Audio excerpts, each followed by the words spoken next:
The massive space station called Nexus Prime floated in the dark void between star systems. It was bigger than Earth's moon and made of strange metals that shimmered with colors humans had never seen before.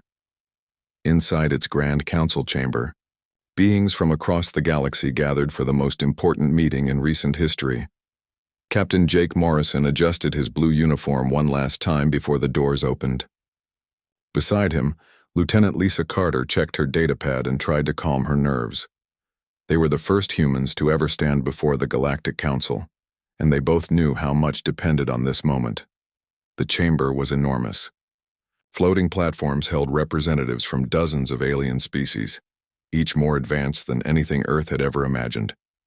The air hummed with energy from technologies that seemed like magic to human eyes. At the center of it all sat Chairman Vextar of the Zephyrians. His body looked like it was made of living crystal, and light danced through him as he moved. When he spoke, his voice rang like music, but there was no warmth in it. "So," Vextar said, looking down at the two humans like they were insects, "these are the creatures from the third planet of Sol system. How amusing." Laughter filled the chamber. The Krex Empire delegates, who looked like giant armored lizards, made clicking sounds that passed for chuckling. The Vortani, tall and thin with large black eyes, shared telepathic jokes that made their mouths twist into cruel smiles. Morrison stepped forward and gave a respectful bow. "Honored Chairman, representatives of the Galactic Council, I am Captain Jake Morrison of Earth. This is Lieutenant Lisa Carter. We come seeking friendship and membership in your great alliance." More laughter erupted. A Krex general named Throck leaned forward, his massive claws scraping against his platform. "Friendship? You barely learned to leave your own planet 5 years ago. We have been traveling between stars for 10,000 years. Elder Quindal of the Vortani spoke without moving his lips, his words appearing directly in everyone's minds. Their technology reports are quite entertaining. Chemical rockets, nuclear weapons. They still use metal and plastic in their ships. The air chamber filled with the sounds of alien amusement. Some species made whistling noises, others clicked or chirped. The humans stood quietly in the center of it all, feeling very small and very alone. Carter watched everything carefully. She memorized which species laughed the loudest, which ones seemed more curious than cruel, and which ones might be potential allies. Her training had taught her to always gather information even when being insulted. Vextar raised one crystalline hand and the laughter stopped. "Tell us, little humans, what exactly do you think you can offer to civilizations that have mastered space travel since before your species learned to make fire?" Morrison straightened his shoulders. "We offer our knowledge, our resources, and our willingness to learn. Earth has many minerals and materials that might be useful. Our people are hardworking and eager to contribute." "Hardworking," repeated Throck with a snort. "You live for barely 100 years. By the time you learn anything useful, you die. My people live for 1,000 years. The Vortani live for 3,000. And your violent nature," added Elder Quindal, his mental voice dripping with disgust. "Your planet's history is nothing but war after war. You fight each other over everything. Land, resources, ideas, even the color of your skin." The Aquari delegate, a being that looked like walking water, gurgled its agreement. "The psychological profiles show extreme aggression. They have weapons capable of destroying their own planet, and they have nearly used them multiple times."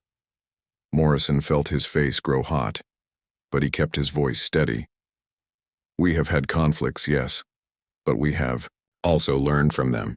We now work together as one species. We have put aside our differences to reach for the stars."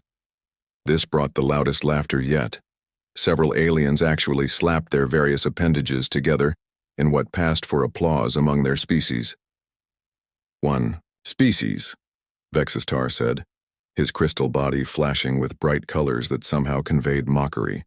"You cannot even agree on simple things like trade or borders. Your planet has over 200 separate governments that argue constantly." "Primitive beyond measure," agreed a delegate from the Synthesis, a machine race that had uploaded their consciousness into robot bodies millions of years ago. "Their computers are mechanical. They use electricity through copper wires. They have not even discovered quantum processing or neural networking. Carter made more notes. She was beginning to see patterns in how these species thought. They were all old, all set in their ways, all convinced that their methods were the only correct ones. The mockery continued for another hour. The aliens criticized human medicine, human engineering, human social structures, and human philosophy. They found everything about Earth civilization to be laughably backward. Finally, Vextar seemed to grow bored with the entertainment. Very well, creatures of Earth. The Galactic Council will grant you probationary membership.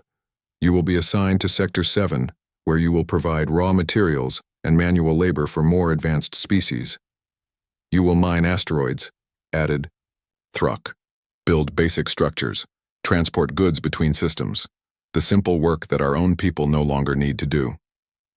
Elder Quindal's mental voice carried a tone of false generosity. In perhaps 1,000 years, if you prove yourselves capable of basic tasks, we might consider teaching you elementary technologies, though I suspect your species will have destroyed itself long before then. The chamber filled with agreement, and more laughter. The great civilizations of the galaxy had spoken. Humanity was nothing more than a curiosity, a primitive species that might be useful for grunt work. Morrison and Carter were escorted out of the chamber by floating security drones. As they walked through the gleaming corridors of Nexus Prime, they could still hear the aliens laughing behind them. Once they were alone in their assigned quarters, Carter finally spoke. Well, that went about as badly as it could have. Morrison sat down heavily on the strange alien furniture. Worse than we expected. They don't just think we're primitive, they think we're stupid. Maybe that will work in our favor, Carter said, still making notes. They're so convinced of their superiority that they're not really looking at us. They see what they expect to see. What do you mean? Carter showed him her data pad, filled with observations about each species. They've been the dominant powers for so long that they've forgotten how to adapt. Each one has their specialty, their area of expertise, and they never change. The Kreks are always warriors. The Vortani are always mystics. The Zephyrians are always scholars. Morrison looked at her notes with growing interest. But humans are all of those things. Exactly. We're warriors when we need to be, thinkers when we have to be, builders when the situation calls for it. They see that as primitive because we haven't specialized. But maybe being generalists is actually our strength. Outside their window, the stars shone coldly in the void. Somewhere out there, Earth continued its orbit around the sun, unaware that its representatives had just been humiliated before the greatest powers in the galaxy. But Captain Jake Morrison and Lieutenant Lisa Carter were already thinking ahead. The aliens had underestimated humanity once. That mistake might prove to be the most important thing that had ever happened to both species. They just didn't know it yet. 3 months had passed since the humiliating meeting at Nexus Prime. Captain Jake Morrison was back on Earth, filing reports that nobody wanted to read. The Galactic Council had given humanity their assignment, mining operations in the outer rim territories, hauling cargo between systems, and other jobs that the advanced species considered beneath them. Lieutenant Lisa Carter, now promoted to commander, worked in a small office in the Pentagon. She spent her days studying the alien technologies they were allowed to see and trying to understand how galactic civilization really worked.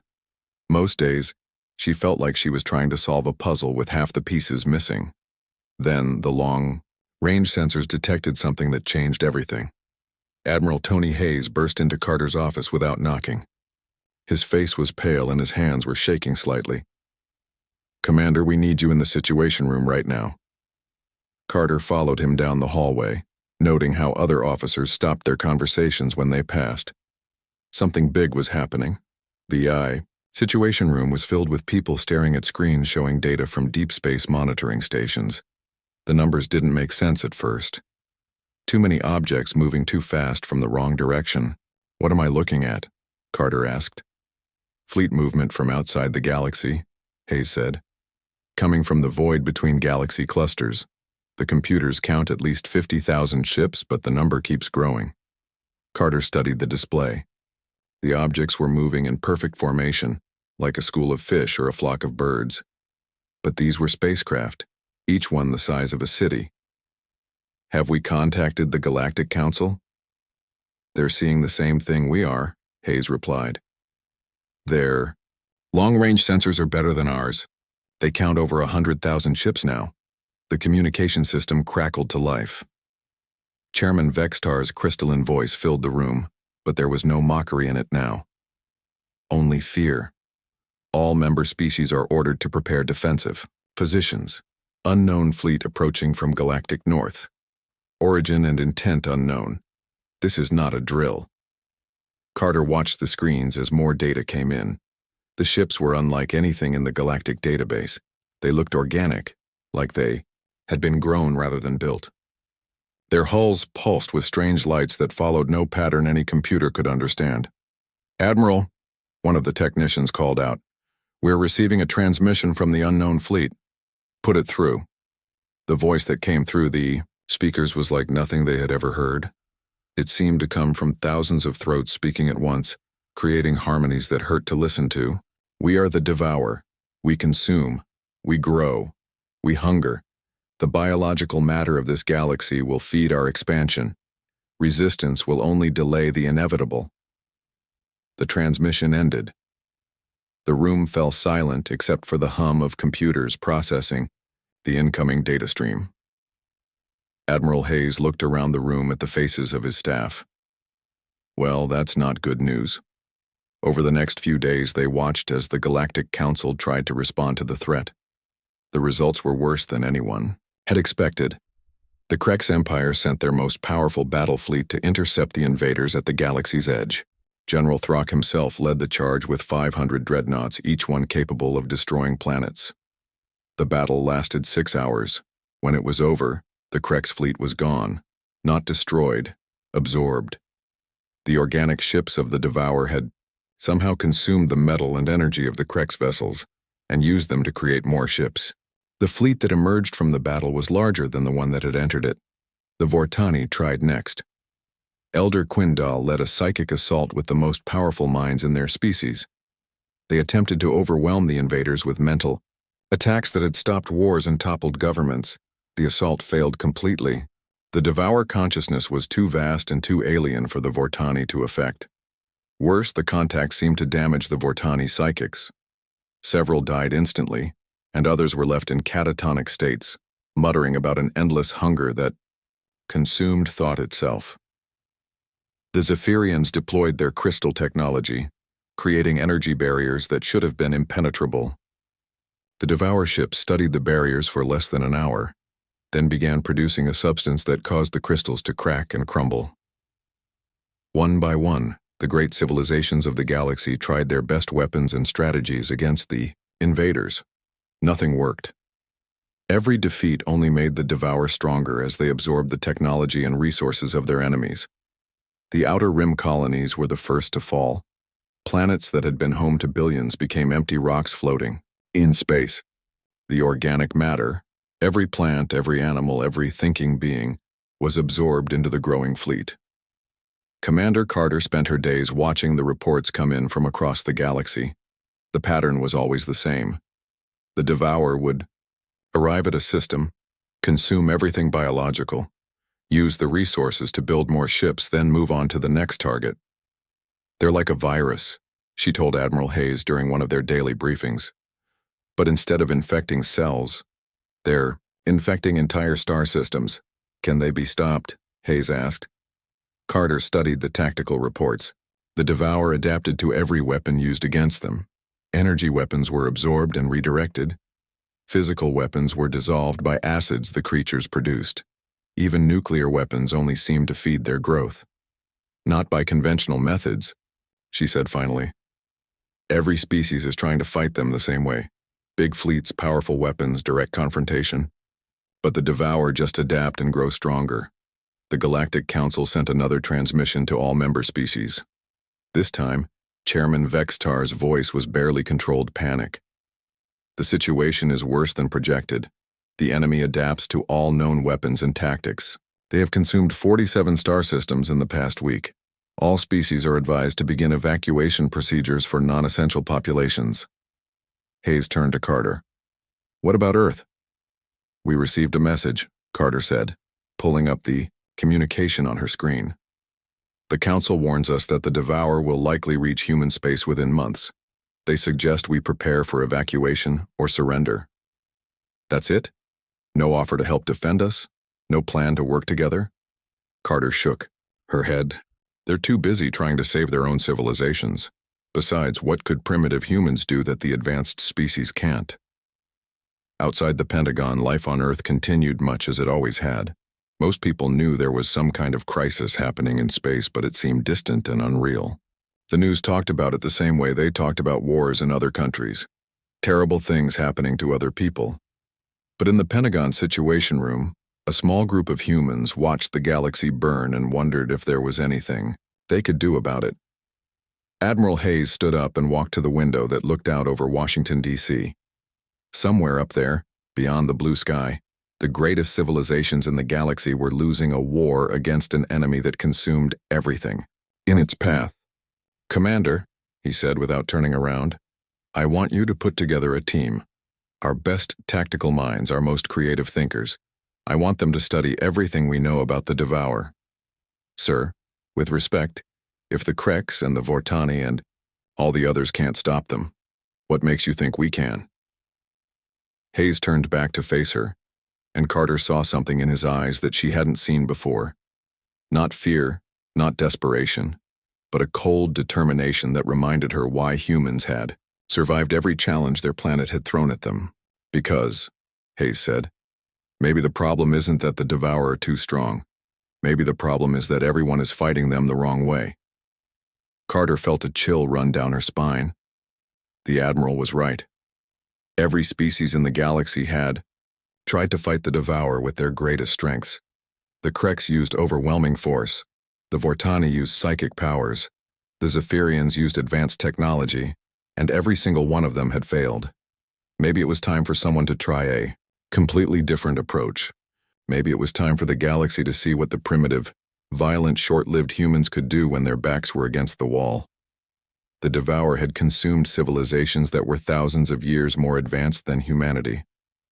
But they had never faced a species that had learned to survive by being unpredictable, adaptable, and just crazy enough to try things that more advanced minds would consider impossible.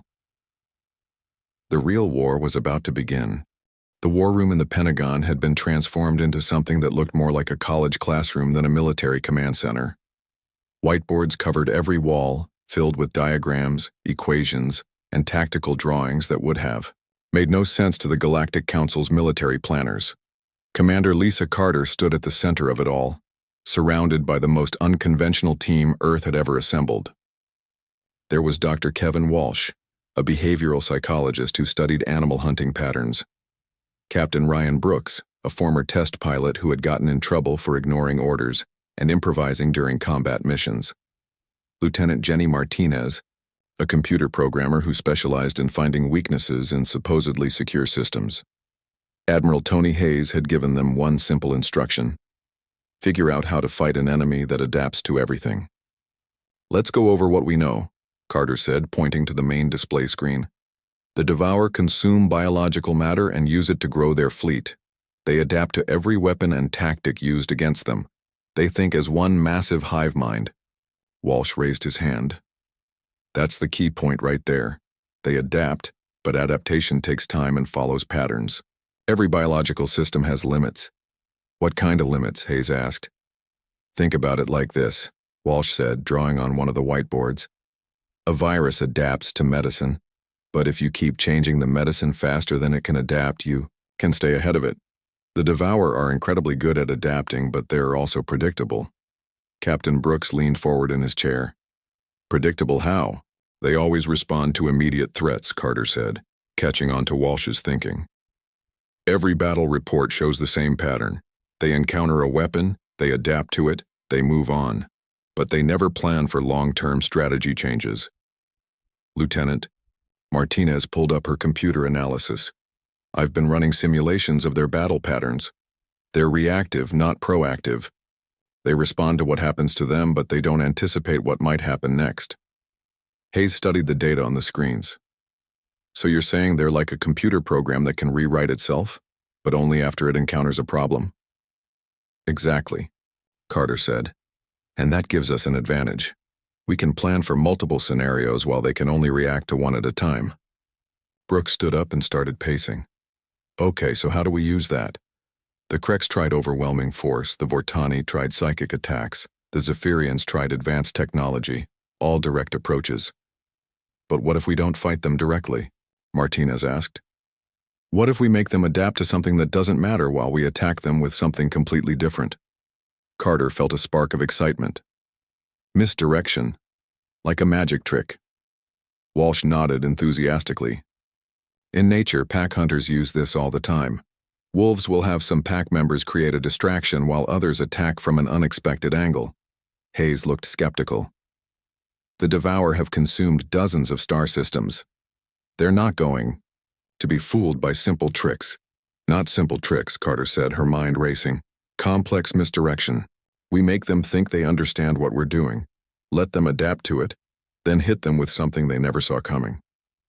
The team spent the next week developing what they called the Prometheus Protocol. It was unlike anything the galaxy had ever seen, a battle plan that relied on deception, misdirection, and rapid tactical changes rather than superior firepower. The first test came sooner than expected. The Devour had broken through the Galactic Council's outer defenses and were approaching the Kepler colony, a mining station on the edge of human space. Captain Brooks took command of a small human fleet, 12 ships that looked primitive compared to the massive dreadnoughts other species used. The human vessels were smaller, faster, and designed around something the galaxy had forgotten about: the ability of individual pilots to make split-second decisions. As the Devour fleet approached Kepler colony, they expected another direct confrontation like they had faced from every other species. Instead, they found something confusing. The human ships began broadcasting multiple different signals on all frequencies. Some were surrender offers, others were threats of terrible weapons, still others were requests for negotiation. The cacophony of mixed messages was unlike anything the hive mind had encountered. While the Devour tried to process these contradictory signals, Brooks led his ships in an attack pattern that made no sense by galactic military standards. Instead of forming battle lines or attack formations, the human ships scattered in all directions like frightened animals. The Devour adapted quickly, spreading their own forces to pursue the fleeing humans. This was exactly what Brooks had hoped, for the human ships led the Devour into the Kepler Nebula, a cloud of gas and particles that interfered with most advanced sensor systems. The alien civilizations avoided fighting in nebulas because their sophisticated computers couldn't function properly in the interference. But human ships were different. They were built with manual controls and relied heavily on pilot intuition rather than computer guidance.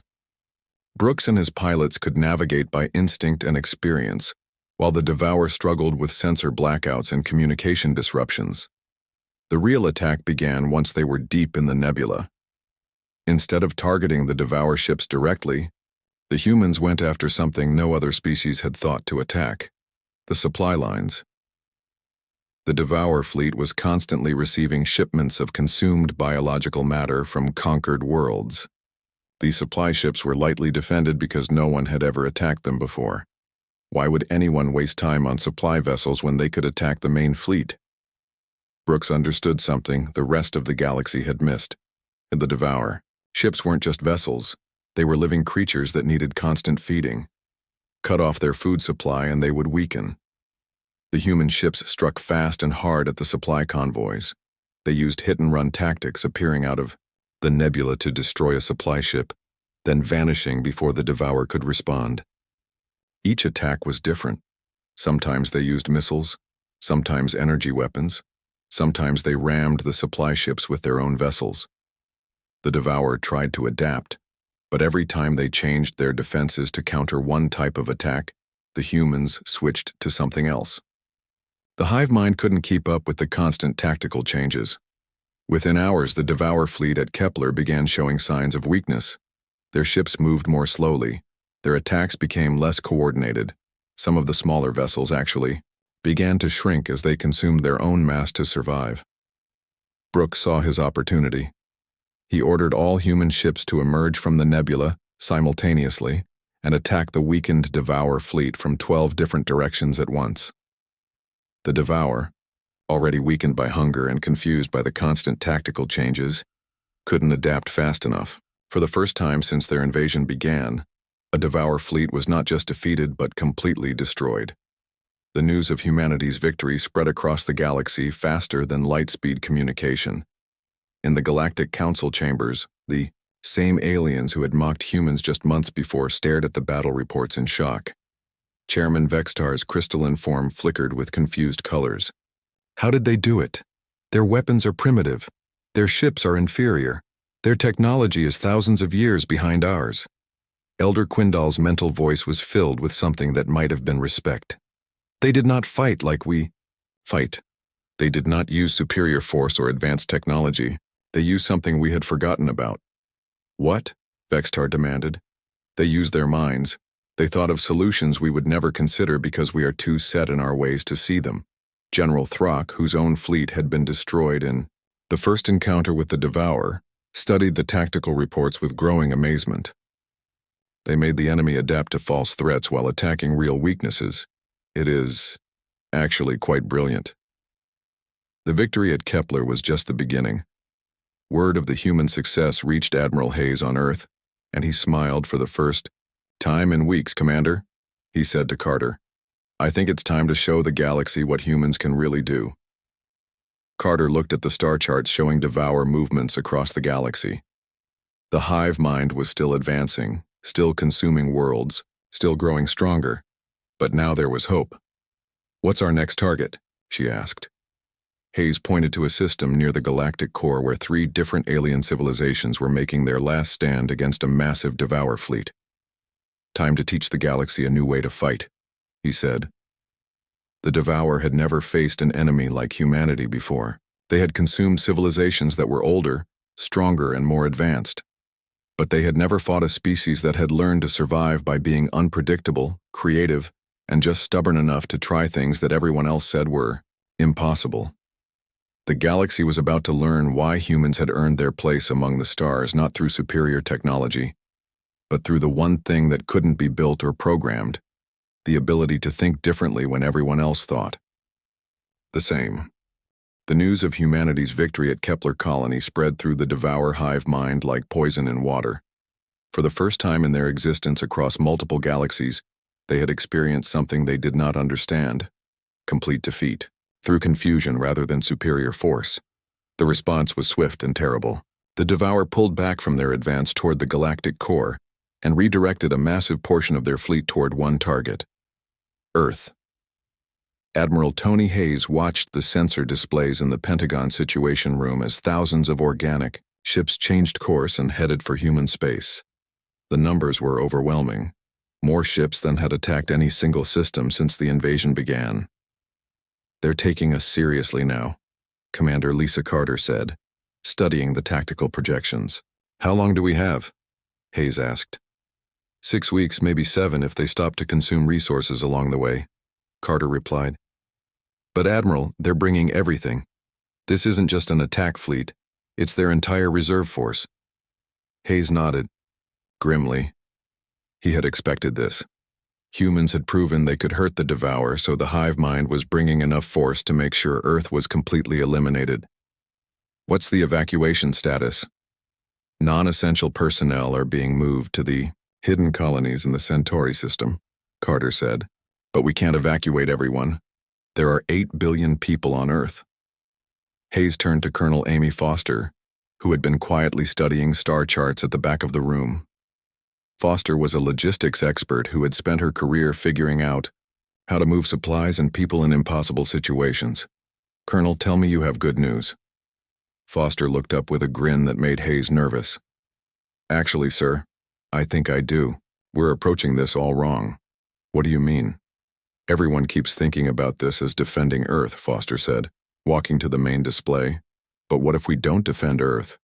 What if we turn our entire solar system into a weapon? The room fell silent. Hayes stared at Foster for a long moment. Explain. Foster pulled up a holographic display of the solar system. The Devour expect us to meet them in space combat like every other species has done. They expect orbital defense platforms, fleet formations, energy shields around the planet, standard defensive tactics. But we're not going to do that? No, sir. We're going to do something no species has ever tried before. We're going to make them come to us on our terms in a battlefield of our choosing. Over the next month, the solar system became a construction site unlike anything in human history. Every available ship, every mining platform, every piece of industrial equipment was put to work on Foster's plan. The asteroid belt was weaponized first. Mining robots were reprogrammed to turn asteroids into guided missiles. Each rock was equipped with simple navigation systems and chemical thrusters. They looked like natural asteroids to any scanner, but they could change course and ram into targets at incredible speeds. Jupiter's moons became hidden military bases. Tunnels were carved deep into the ice and rock, creating underground facilities that could support human forces while remaining invisible to orbital scans. Europa, Ganymede, and Io were turned into fortresses that could appear empty while hiding. Entire fleets. Mars received the most dramatic transformation. The planet's surface was honeycombed with tunnel networks that allowed human forces to move unseen across continents. Underground factories worked around the clock to produce weapons and supplies.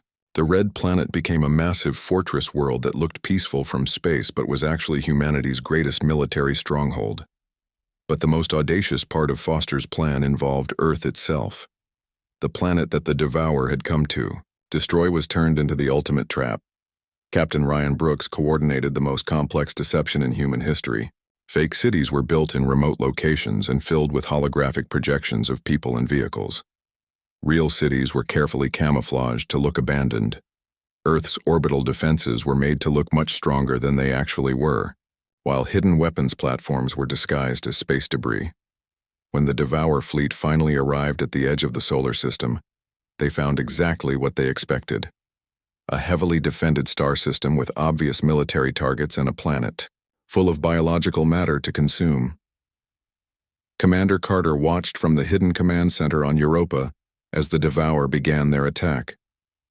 The hive mind had learned from their previous encounters with humans and was being more careful this time. They sent scout ships ahead to probe Earth's defenses. The scouts found what they were looking for: orbital defense platforms that fired, powerful energy weapons, space stations with heavy armor and shield generators, and a planet full of cities and forests ready for consumption. The main Devour fleet moved in, confident that they had learned to counter human tricks. They had brought overwhelming force and were ready for any deception the humans might try. That was exactly what Foster had hoped for. The first phase of the trap was sprung when the Devour fleet reached Mars. The planet appeared to be lightly defended with only a few orbital platforms and what looked like mining colonies on the surface. The perfect target for a quick victory before moving on to Earth.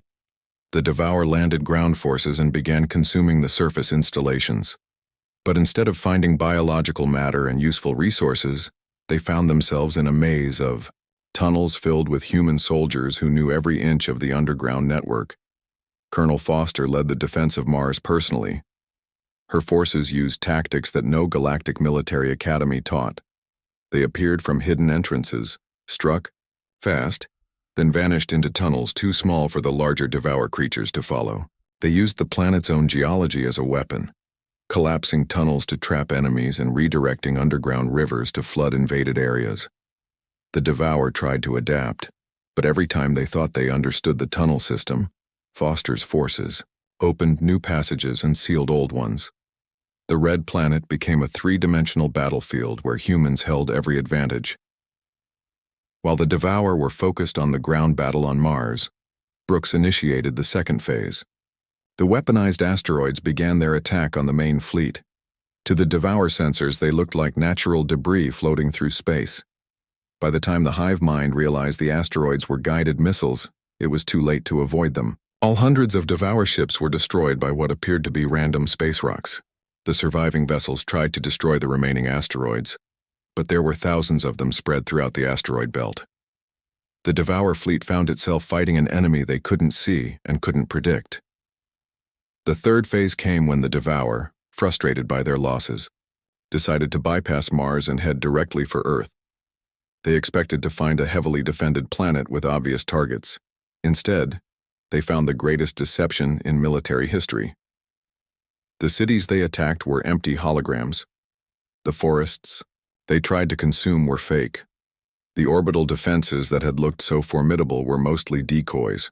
Earth appeared to be full of biological matter, but every time the Devour tried to consume it, they found nothing but projections and abandoned structures.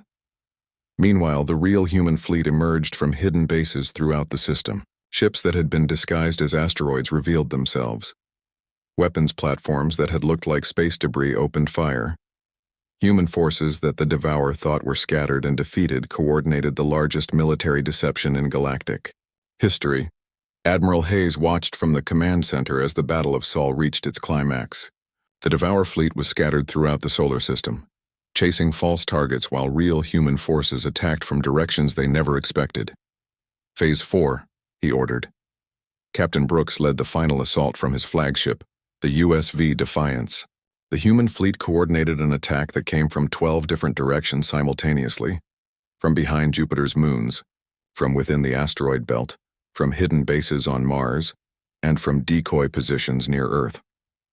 The Devour hive mind, already confused by the multiple deceptions, couldn't adapt fast enough to the coordinated assault. For the first time in their existence, they were completely overwhelmed not by superior firepower, but by superior tactics. As the last Devour ship was destroyed, silence fell over the solar system. The greatest invasion force the galaxy had ever seen was gone, defeated not by advanced technology or overwhelming force, but by human creativity and the willingness to turn an entire star system into a weapon. Carter looked at the tactical displays, showing the debris field where the Devour fleet had been. "Admiral, we did it. We actually did it." Hayes nodded, but his expression was serious. This was just one fleet, Commander. The Devour still controlled dozens of star systems. The real war is just beginning. "But we proved something today," Foster said, joining them at the command center. "We proved that they can be beaten, and more importantly, we proved that there's more than one way to fight a war." The news of humanity's victory at Sol spread across the galaxy faster than the Devour had ever moved. In council chambers and military headquarters throughout the galaxy, alien leaders stared at battle reports that described tactics they had never imagined. The species that had laughed at human primitiveness were no longer laughing. They were learning. And for the first time since the invasion began, the galaxy had hope. The emergency session of the Galactic Council convened on Nexus Prime exactly 1 week after the Battle of Sol. The same chamber that had once echoed with laughter at human expense now filled with desperate whispers and fearful glances. Chairman, Vextar's crystalline form flickered with colors that showed deep anxiety. Around the circular chamber, representatives from dozens of species sat in uncomfortable silence. The Devour still controlled 43 star systems and were advancing toward the galactic core. Every conventional military strategy had failed. Only the humans had found a way to fight effectively. Elder Quindal broke the silence with his telepathic voice, though there was no arrogance left in his mental tone. "We must face the reality of our situation. Our combined fleets have been destroyed. Our greatest weapons have proven useless. Our ancient strategies have failed completely." General Throck shifted uncomfortably on his platform. The proud Krex warrior who had once mocked human military capabilities now stared at tactical displays showing the complete destruction of his people's greatest armada. "The humans achieved in one battle what we could not accomplish in months of warfare. Their methods are unconventional," admitted the synthesis delegate, its mechanical voice carrying something that might have been respect. "They do not fight according to established military doctrine. They ignore accepted tactical principles. Yet they achieve victory." Vextar's colors shifted to deep purples that indicated shame among his people. We underestimated them. We allowed our pride to blind us to their potential. Now our civilizations face extinction while the species we mocked offers our only hope for survival. The council chamber's massive doors opened, and a small group of humans entered. Admiral Tony Hayes led the delegation, followed by Commander Lisa Carter, Colonel Amy Foster, and Captain Ryan Brooks. They wore simple uniforms without the elaborate decorations favored by other species. The contrast was striking. These were the same humans who had been laughed at just months before. Now they walked into the chamber as the galaxy's last hope. Vextar rose from his platform, his crystalline form pulsing with colors of deep respect and desperate hope. Admiral Hayes, representatives of Earth, the Galactic Council formally requests your assistance in defeating the Devour threat. Hayes looked around the chamber at the assembled aliens. Just months ago, these same beings had treated humanity like primitive children. Now they were begging for help. He could see the fear in their eyes, the desperation in their postures. Some of his staff had argued for revenge. Make the aliens pay for their arrogance, demand massive concessions and apologies. Show them what it felt like to be helpless and mocked. But Hayes understood something that made humans different from the older species. Mercy was not weakness. It was strength. The human government has authorized me to offer our full assistance, Hayes said simply. We will help you defeat the Devour. The relief in the chamber was palpable. Several delegates actually sagged in their seats. Elder Quindal's mental voice carried genuine gratitude. What do you require? Technology transfers? Territorial concessions? Command authority over our remaining fleets? We require tactical command, Hayes said. Our methods work because we think differently. If you want to win this war, you need to be willing to fight it our way. Over the next several weeks, the galaxy witnessed something unprecedented. Human officers took command of alien fleets and began teaching them tactics that went against everything they had learned in thousands of years of warfare. Admiral Carter worked with the remaining Vortani forces, teaching them to use their psychic abilities not for direct attacks, but for misdirection and confusion. Instead of trying to overwhelm the Devour mind, they learned to send false information and create mental static that disrupted the hive mind's coordination. Colonel Foster trained Krex generals in asymmetric warfare. The proud warriors who had always favored direct confrontation learned to use hit-and-run tactics, supply line attacks, and strategic retreats. It went against every instinct they had, but they saw the results at Sol and were willing to learn. Captain Brooks worked with the Zephyrian crystal ships, teaching their crews to use their advanced technology in unexpected ways. Instead of building bigger energy weapons, they learned to create decoys, false sensor readings, and tactical illusions that confused and misdirected the enemy. The first joint operation came at the Andorian system, where a large Devour fleet was consuming 3 different worlds. The combined force that met them was unlike anything the galaxy had ever seen. Human ships led the assault, but they were supported by alien technology used in ways its creators had never imagined. Vortani psychics created false mental images that made the Devour think they were facing different enemies in different locations. Krex warriors emerged from hidden positions to attack supply lines while the main fleet was distracted. Zephyrian crystal ships projected holographic duplicates of themselves, making the Devour think they were fighting 10 times as many enemies as were actually present. The battle was a complete victory. Not a single Devour ship escaped, and for the first time since the invasion began, 3 conquered worlds were liberated. The success at Andoria was followed by victories at Rigel, Vega, and the Centauri Expanse. Each battle followed the same pattern: human tactical leadership combined with alien technology, all focused on confusion and misdirection rather than direct force. The Devour began to show signs of something they had never experienced before: uncertainty. The hive mind that had consumed entire galaxies through adaptation and overwhelming force found itself facing enemies that it could not understand or predict. The final campaign began 6 months after the Battle of Sol. The Devour had retreated to their largest stronghold, a cluster of conquered systems near the galactic rim where they had built massive breeding facilities and resource processing centers. Admiral Hayes commanded the largest fleet in galactic history, ships from every surviving species, all working together under human tactical doctrine. But the real weapon was not the ships or the guns or the advanced technology. The real weapon was a computer virus that Commander Carter had developed with help from the galaxy's best minds. It was not designed to destroy the Devour or poison them or cause physical damage. Instead, it interfered with their greatest strength, their ability to adapt. The virus was spread through captured Devour communication networks during the final assault.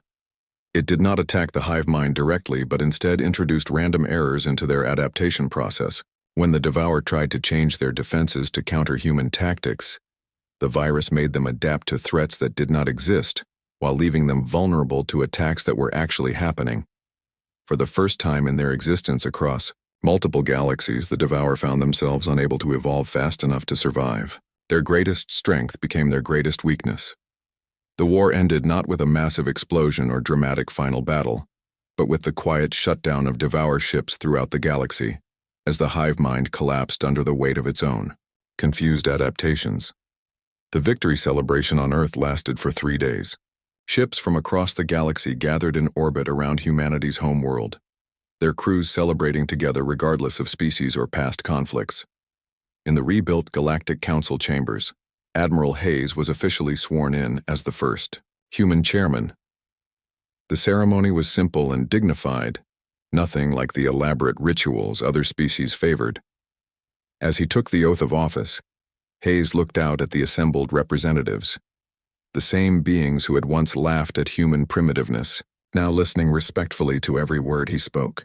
"The war taught us something important," Hayes said in his inaugural address.